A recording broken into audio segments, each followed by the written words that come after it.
Salut à tous, bienvenue dans cette nouvelle vidéo de la prépa 4L. Aujourd'hui, on va s'attaquer au circuit d'huile moteur de la 4L en installant un petit kit de refroidissement d'huile, donc avec un radiateur d'huile, un support de filtre déporté avec des porte-sondes et puis bien sûr toutes les durites qui vont avec. L'ensemble de ce kit, il m'a été envoyé par Max Speeding Rods que je remercie énormément. Je vous mets d'ailleurs tous les liens en description et d'ailleurs avec le code Charles sur le site Max Speeding Rods, vous avez moins 15% sur tous les produits, que ce soit sur ce kit de refroidissement ou sur des bielles ou sur des turbos. Enfin bon, tout ce que vous pouvez acheter sur le site avec ce code Charles, et ben vous avez moins 15%.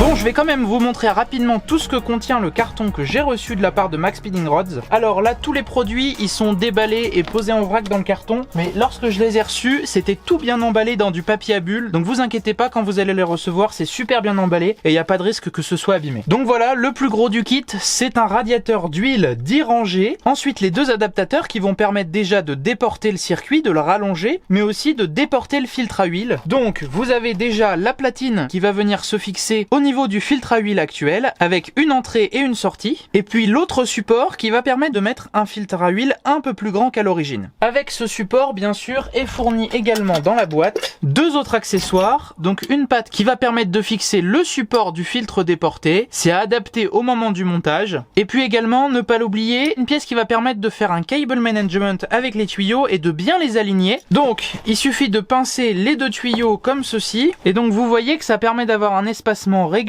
entre les durites et puis de les faire circuler proprement à un endroit où elles sont visibles. Et bien sûr, dans le colis, il y a également 3 durites qui font environ 1 mètre. Donc il y a une durite qui a 2 embouts tout à fait standards, bien droits, et il y a également 2 autres durites qui ont un embout d'un côté comme celui-là, et puis de l'autre côté un raccord comme ça à 90 degrés qui va permettre d'accéder dans des endroits un peu plus difficiles d'accès. Donc maintenant je vais aussi vous parler du filtre à huile pour bien vous montrer. C'est une pièce qui n'est pas fournie dans le kit, c'est à vous d'en acheter un, et je vous mets tous les liens en description. Voilà donc un filtre à huile d'origine de 4L au niveau de la hauteur, et vous voyez que il se visse parfaitement sur le support et ça va être bien pratique puisqu'on va pouvoir le mettre à la verticale pour pouvoir retirer le filtre sans mettre de l'huile partout. Et donc on peut du coup commander des filtres qui sont bien plus gros, enfin bien plus hauts en tout cas, et ça permet justement d'avoir une capacité d'huile plus importante, donc que l'huile chauffe un peu moins, et puis une capacité de filtration plus importante. Voilà, c'est toujours plus intéressant d'avoir un gros filtre qu'un tout petit qui peut rapidement se colmater. Donc je remercie énormément Max Speeding Rods qui m'a envoyé toutes ces pièces. Ça va permettre de faire un truc génial sur la 4L, et puis ça s'accorde parfaitement avec la prépa Cléon 1108, la nouvelle série où je prépare le moteur de la 4L justement. Ça va permettre de mieux refroidir l'huile et donc d'éviter tout problème de surchauffe à l'avenir. Mais vous allez voir que monter ça sur la 4L, eh ben c'est bien plus compliqué qu'on le pense. Mais bon, rien n'est impossible. Allez, suivez-moi, c'est parti.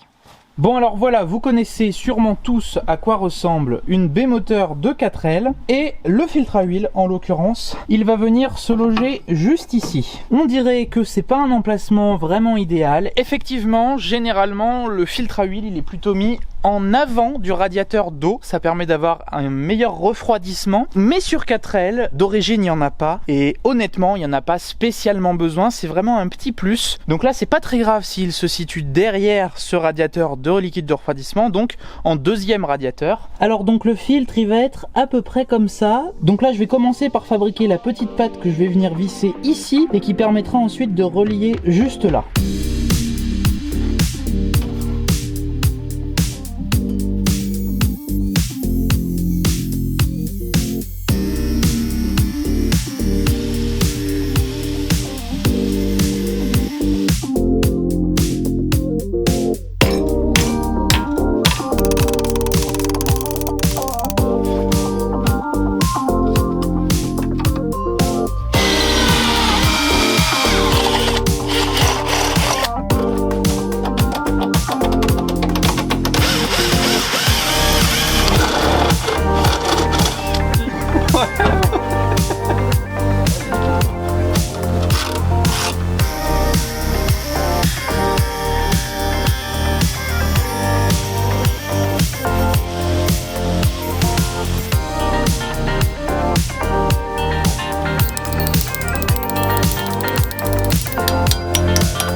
Bon alors, ça avance tout doucement. Donc j'ai déjà pu faire sur le filtre à huile les petits supports. Donc c'est tout vissé, c'est un peu too much. Il y a 4 vis par côté. Donc les platines sont faites.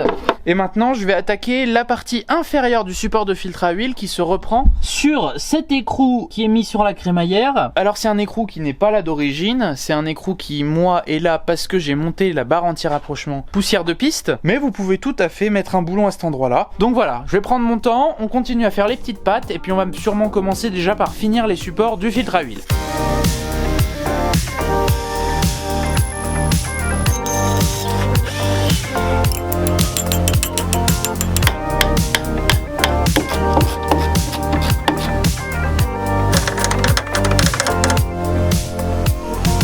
Bon alors on va essayer de mettre ce radiateur d'huile, donc pour bien le positionner, pour voir où passent les tuyaux, je vais visser des tuyaux dessus et je vais voir un petit peu quelle sera sa position qui convient le mieux pour pouvoir souder ensuite mes supports l'un à l'autre.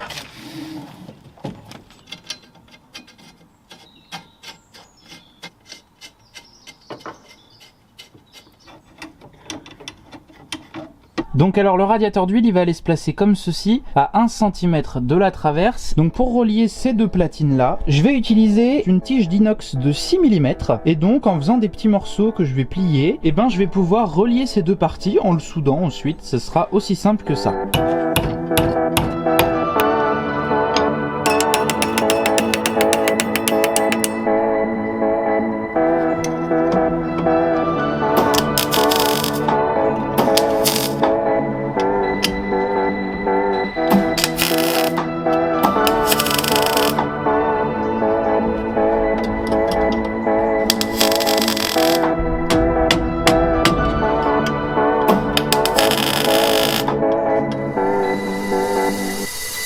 Premier pointage réalisé. C'est compliqué à faire mais ça se fait quand même, il faut être patient. Il faut bien plier les petites tiges correctement. Et voilà ce que ça donne. Donc là les tiges elles sont juste pointées grossièrement sur la patte ici. Et donc le radiateur eh ben, il est bien solidaire de la 4L. Une fois que ce sera tout bien pointé ça ira nickel. Mais franchement c'est plutôt pas mal. Et donc là pour le retirer eh ben, il va falloir que je retire ces deux écrous.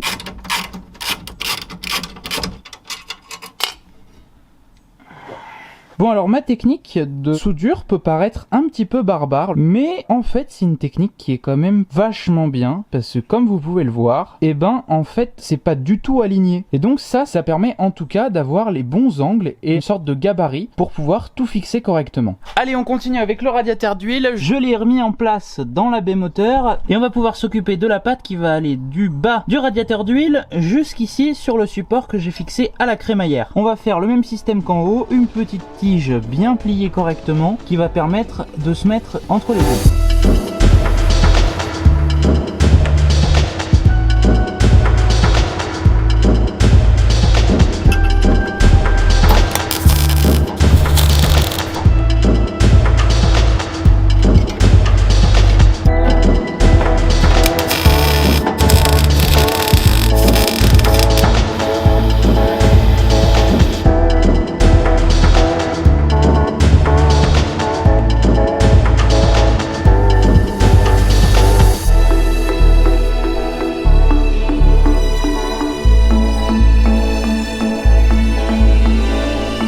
Voilà, le radiateur d'huile est fixé sur ses supports. Alors les soudures sont pas extraordinaires, c'est les premières soudures que je réalise entre guillemets. Donc bon, je suis plutôt content pour le résultat que c'est. Et puis dans la voiture, bah ça y va plutôt bien. Donc je pense que pour le moment ça ira. Là c'est du full inox, sauf la soudure qui est en acier. Donc la soudure va rouiller mais le reste non. Donc je vais voir un petit peu comment je finis ça. Déjà les supports sont faits, donc la finition ça viendra en second temps. Et donc maintenant on va pouvoir passer à la fixation du support de filtre à huile déporté. Et donc va falloir trouver un endroit qui permet de le fixer correctement. Sur le dessus là on a 4 vis qui peuvent servir à fixer ce filtre, donc 2 suffiront puisque la patte qu'ils fournissent avec le kit ne prend que 2 de ces vis là. Il faut juste trouver comment le positionner correctement pour que tout reste accessible et puis qu'on puisse brancher bien sûr les tuyaux sur le dessus sans souci. Je pense que je vais le mettre entre la traverse avant et la boîte de vitesse. C'est un point bas et ça va permettre en plus de le dévisser par le dessous de la voiture. Donc voilà un petit peu où où je pense le mettre, juste là, entre la boîte de vitesse et la traverse avant. C'est un endroit qui est pas trop accessible, mais l'avantage qu'il y a, c'est que juste là, il y a les vis du capot de la boîte qui peuvent servir pour faire un support. Donc je crois que je vais pas m'embêter, je vais le fixer comme ça ici. À quelle hauteur, je ne sais pas encore, je vais voir, mais je pense que je vais faire une patte pour le mettre là.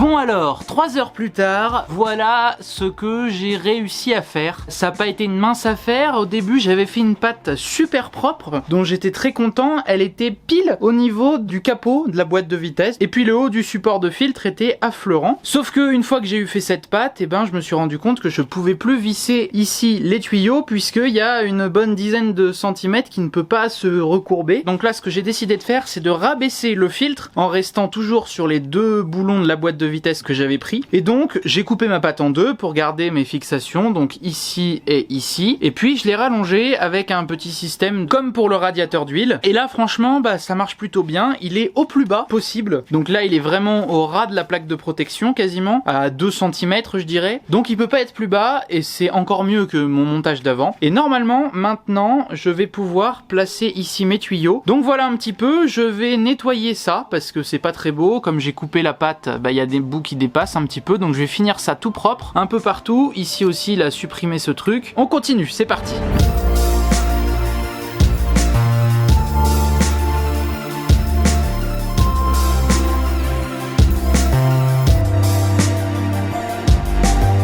Et voici donc le support de filtre à huile. Donc voilà, ça c'est le support et ça vient se placer comme ça. Maintenant ce que je vais faire, c'est que je vais remonter tout en place et je vais regarder si les tuyaux passent. Donc je vérifie ça tout de suite et puis peut-être qu'on sera soulagé et on va pouvoir passer à quelque chose de un peu plus sympa. Bon voilà à quoi ça ressemble dans le moteur. C'est un peu un paquet de nœuds parce que pour l'instant les tuyaux sont d'un pas raccourci et puis ils sont branchés vraiment n'importe comment. Donc voilà un petit peu comment seront fixés les raccords. Donc celui-là, il sera obligé de pointer vers le haut parce que sinon quand on passe la deuxième, et ben ça vient taper dedans. Donc là ça passe nickel par rapport au levier, et pareil en bas ça passe nickel. En gros la deuxième faisait un peu chier par rapport à l'emplacement des tuyaux. Donc ensuite là on aperçoit les 2 tuyaux qui sont fixés au support sur la boîte. Donc le filtre est bien en place et les tuyaux passent plutôt bien. Donc tout ça c'est plutôt une bonne nouvelle. Ça veut dire qu'on va passer à la suite, à une autre étape encore plus difficile, à savoir récupérer du coup le circuit d'huile avec le porte-tuyau qui va se visser à l'emplacement où le filtre d'origine est vissé, et c'est là où il va y avoir un petit peu de taf également puisque la caisse elle va gêner, les tuyaux sont trop longs et donc il va falloir dans tous les cas faire passer les tuyaux dans l'habitacle. Sur ce,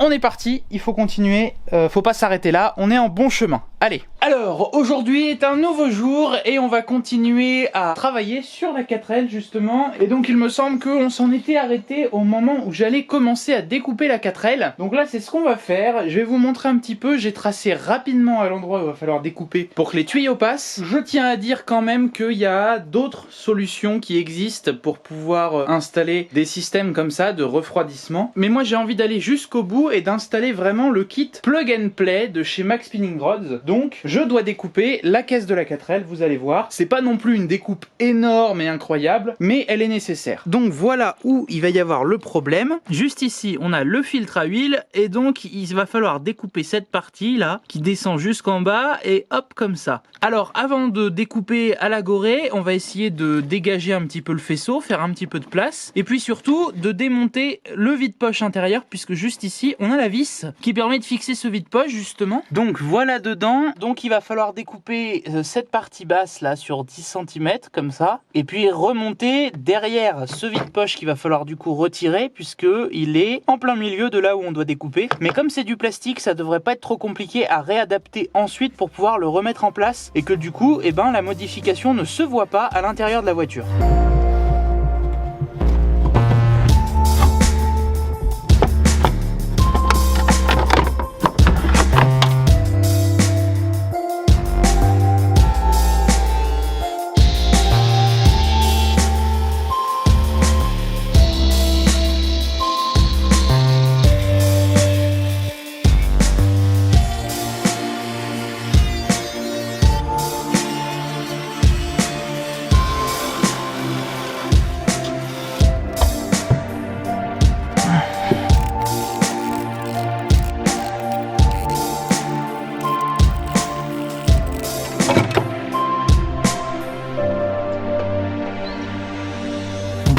j'ai réussi à percer ce foutu trou dans la carrosserie de la 4L. Pas une mince affaire parce que les disques ne passent pas, la Dremel ça marche plutôt bien, mais les consommables ils s'usent à une vitesse folle parce qu'ils sont minuscules. Donc là pour l'instant c'est ouvert, c'est béant. À l'avenir, ce qu'il faudra faire, c'est du coup refaire une espèce de petite boîte en métal qui vient à l'intérieur de l'habitacle pour laisser passer les tuyaux convenablement. Déjà, avant de fabriquer cette boîte, on va vérifier que les tuyaux ils passent bien avec le support pour récupérer l'huile du moteur. Et donc ce que je vais faire, c'est que je vais protéger le bord de la tôle qui est un peu coupant avec de la petite durite comme ça. Et ce que je vais faire, c'est qu'en fait, je l'ai découpé dans toute la longueur et je vais l'enfiler sur le bord de la tôle comme ça. Donc ça va permettre de pas couper les tuyaux, de pas se couper soi. Et puis pour que ça tienne bien, je vais rajouter des petits points de glu par-ci par-là, histoire juste de la maintenir en place.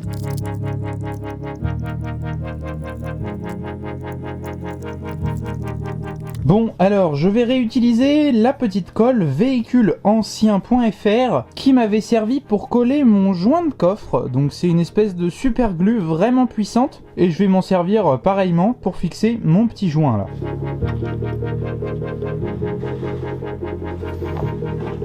Et hop là, la durite est mise. Alors bon, la glu a coulé un petit peu partout, j'attends qu'elle sèche et puis je la retirerai avec de l'acétone ou quelque chose comme ça. Mais en tout cas, ça tient vachement bien et puis de loin, ça finit plutôt bien le travail. Donc maintenant, ce qu'on va pouvoir faire, c'est dévisser ce filtre à huile et puis voir si on peut mettre le fameux support avec les durites. Bon, alors déjà, de ce que je peux voir, c'est que la modif, elle permet d'accéder au filtre et de le prendre en main alors qu'avant, il y avait la paroi qui gênait à mort. Donc ça, déjà, c'est plutôt un bon point.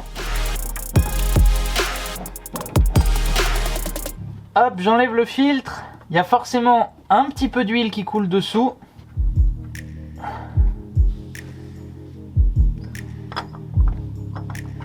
Je teste de fixer le nouveau support pour voir où tombent les tuyaux à peu près. Et c'est plutôt pas mal. Ça tombe plutôt bien en place par rapport au trou qu'on a fait. Donc voilà, il n'y a plus qu'à.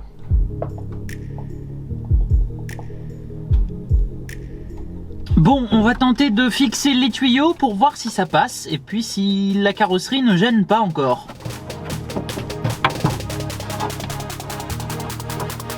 Bon, et ben voilà, comme on le voit, les tuyaux passent nickel et effectivement ils passent dans l'habitacle. Là il y a 5 cm je pense, donc c'est parfait comme montage. Le trou est pas trop petit, ça vient à peine toucher la durite ici, donc en plus la durite évitera que ça coupe le petit tuyau. Comme on voit ici, la durite, elle sort vachement dans l'habitacle, donc c'était obligatoire de couper. Mais je trouve que ça rend pas mal, donc c'est là où je vous dis qu'il va falloir faire un petit cache qui va reprendre cette partie là pour bien calfeutrer les tuyaux, mais pour l'instant il y aura quelque chose de provisoire en attendant de faire quelque chose de propre. Donc on a vu que mes petites modifications, ça fait que ça passe. Donc maintenant ce qu'on va pouvoir faire, c'est installer l'ensemble du circuit avec le radiateur, le porte-filtre déporté et puis la pièce qui vient se fixer au bloc moteur et qui récupère le circuit d'huile. Bon, du coup voilà un petit peu tout le kit réuni, en tout cas tout ce qui est circuit d'huile. Je vais vous montrer un petit peu comment va falloir fixer tout ça. Alors déjà on va partir de l'embase. Il va falloir fixer dessus 2 tuyaux. Je vais vous faire un montage à blanc. Donc ce tuyau est comme ça. Là ici on va venir fixer un autre tuyau.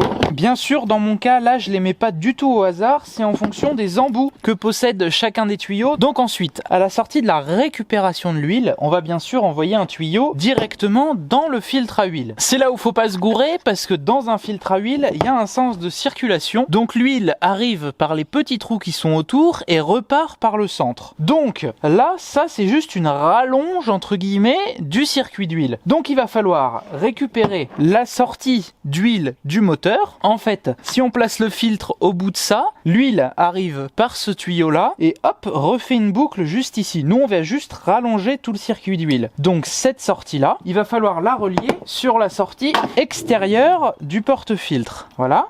Dessous on peut fixer le filtre. Tac. tac. Et donc là, on a récupéré l'huile du moteur pour l'amener dans le filtre. Du coup, ici, on va venir récupérer la sortie d'huile. Elle sort par le centre du filtre, donc évidemment le centre du support également. Et on va amener ces deux tuyaux, du coup, qui nous restent au radiateur. Dans mon cas, je vais faire en sorte que dans cette position, et lorsqu'on va retirer le filtre, ça vidange également ce radiateur d'huile. Et ben, c'est mon tuyau qui va à mon filtre, qui va se trouver sur la partie basse. Et logiquement, mon dernier tuyau va se fixer sur le filetage qui reste. Donc voilà un petit peu le circuit. On récupère l'huile au niveau du moteur sur cette partie extérieure, puisque le filtre, c'est la partie extérieure qui reçoit pour renvoyer par la partie centrale. Donc on prend par la partie extérieure, on va au porte-filtre et du coup on envoie bien dans la partie extérieure du filtre pour ensuite le faire ressortir par le centre du filtre qui va aller dans le radiateur pour ensuite brancher l'autre sortie qui va retourner dans le moteur. Donc en fait notre huile chaude va arriver, va être filtrée, refroidie, puis elle va revenir dans le moteur. Donc voilà un petit peu, là je pense qu'on va tenter de fixer tout ça dans la voiture et puis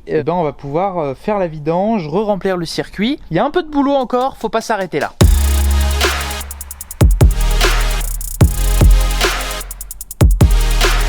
Bon, je vais vérifier que l'ensemble des éléments du kit, tous les raccords sont bien vissés, que tout est bien étanche. Donc de ce que j'ai pu voir, c'est que tous les raccords ont un petit joint comme ça, un petit joint conique en caoutchouc. Donc moi par précaution, je vais rajouter une bande de téflon sur le filetage, histoire de vraiment sécuriser la chose. Mais globalement, les petits joints coniques comme ça suffit amplement. Le seul problème que j'ai remarqué, c'est que des fois, il y en a qui sont perdus. Moi dans mon kit, il m'en manque 3 joints coniques, donc c'est pas très grave. Ça coûte moins d'1 € le joint. Donc si jamais il vous en manque, n'hésitez pas à en acheter. C'est bien mieux de le monter avec un joint. Le téflon ça marcherait, mais avec un petit joint conique c'est quand même pas mal et c'est plus propre. Donc je laisse le joint évidemment et il va falloir mettre le téflon dans un sens particulier pour que il ne se déroule pas au moment où on va le visser. Il va falloir que ça tire, donc on va l'enrouler dans le sens de vissage.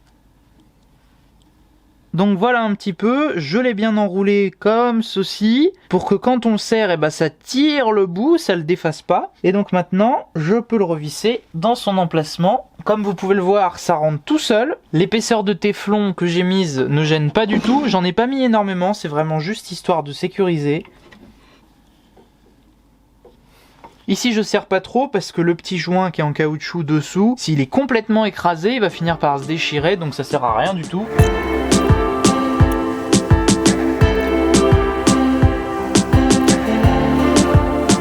Voilà, c'est bien serré. Ici, on voit bien que c'est pas tout à fait en contact. Ça laisse le joint bien travailler. Et puis dedans, il n'y a pas de résidus de téflon qui peuvent gêner le passage de l'huile. Donc c'est parfait. Il n'y a plus qu'à faire ça sur tout le reste, même sur les durites. Les durites, dans l'occurrence, on va pas les démonter. On va juste vérifier qu'elles sont bien serrées. Mais voilà, on va mettre du téflon partout et y compris au moment du montage, on va remettre du téflon sur tous les raccords.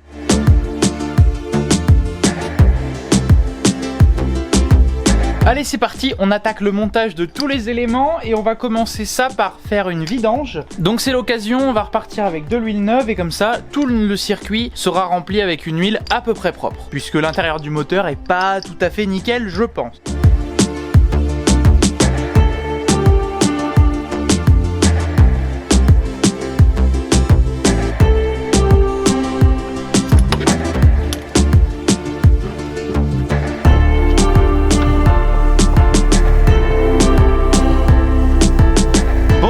Comme j'ai fait une vidange et qu'on est en train de remonter le moteur et qu'il va y avoir beaucoup plus de contenance à remplir, je vais déjà pré-remplir les différents éléments, donc notamment le filtre et le radiateur qui sont des contenances plutôt énormes par rapport au moteur. Donc je vais les pré-remplir, comme ça le circuit tournera pas trop à vide. Et puis surtout au moment du démarrage, je vais débrancher la bobine pour pas qu'il y ait d'allumage et pour que le moteur puisse tourner dans le vide justement et bien se lubrifier partout sans risque qu'il démarre. Donc là je vais essayer de passer les tuyaux à peu près où ils doivent passer et puis dans un second temps, un jour, je prendrai le temps de les raccourcir à la bonne longueur pour que tout soit plus propre. Là les tuyaux vont prendre énormément de place, mais je vais faire attention à ce qu'il y ait de belles boucles, pas de plis et que tout puisse bien circuler.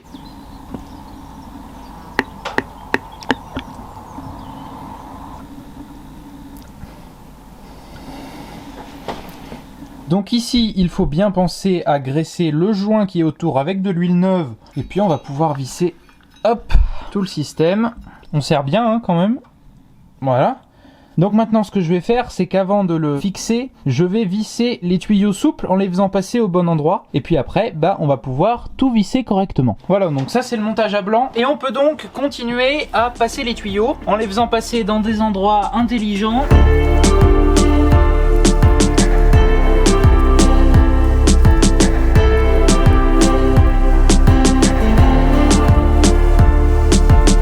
On n'oublie pas bien sûr le petit joint conique qui va juste là.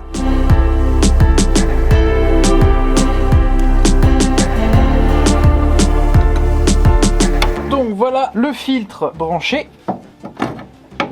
Sur la boîte, je vais remettre la petite plaque qui indique quels sont les rapports de boîte.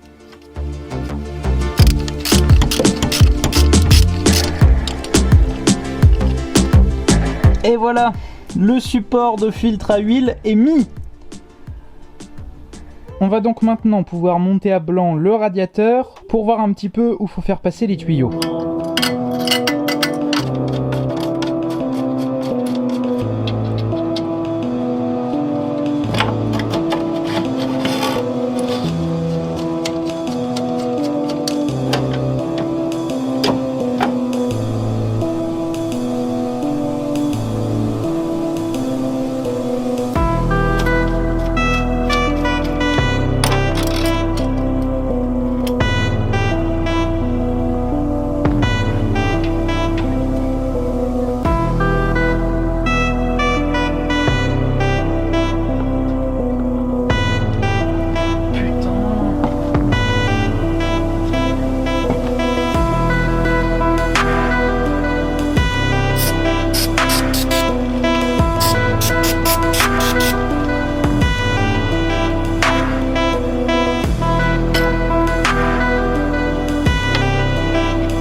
Normalement tout est monté et tout est bien serré, on va pouvoir bientôt démarrer la 4L. Il faut juste que je remette le bouchon de vidange dessous pour éviter que toute l'huile coule par terre. Et je vais également raccourcir un petit peu le levier de vitesse juste ici. Donc je vais le raccourcir de 2 cm, ça évitera tout problème quand on passe la deuxième. Je trouve que c'est vraiment près du truc. On va faire ça, ça sera beaucoup plus sûr.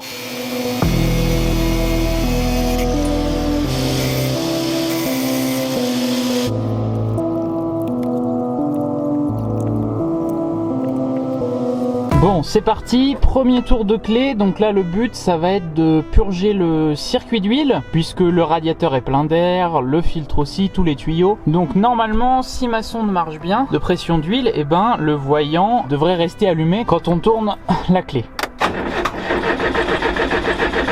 Donc c'est bien ce qui s'est passé, le voyant est resté allumé. Et donc là si je vérifie la tirette, il y a encore de l'huile. Ah! On va encore faire tourner un petit peu le moteur histoire de voir si le voyant veut s'éteindre et si le niveau d'huile veut bouger.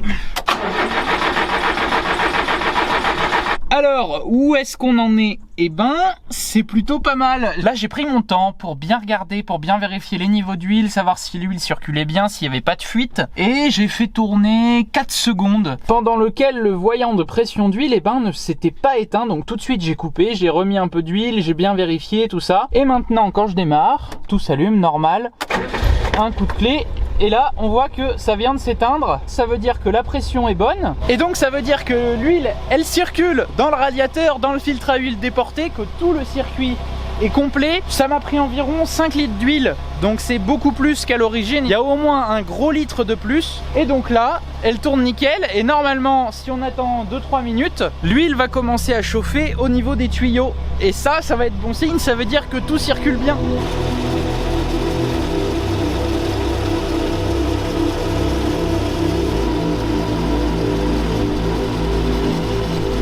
Bon, c'est nickel, c'est top, ça fonctionne très bien. Alors maintenant, je vais mettre des petits colliers Rilsan Serflex pour pouvoir tenir les tuyaux et qu'ils se déplacent pas pendant que je vais rouler et qu'ils s'attrapent dans la courroie, dans l'alternateur et que ça les sectionne. Ça serait très con. Donc je vais les attacher correctement, je vous montre ça et puis après on pourra passer à la conclusion.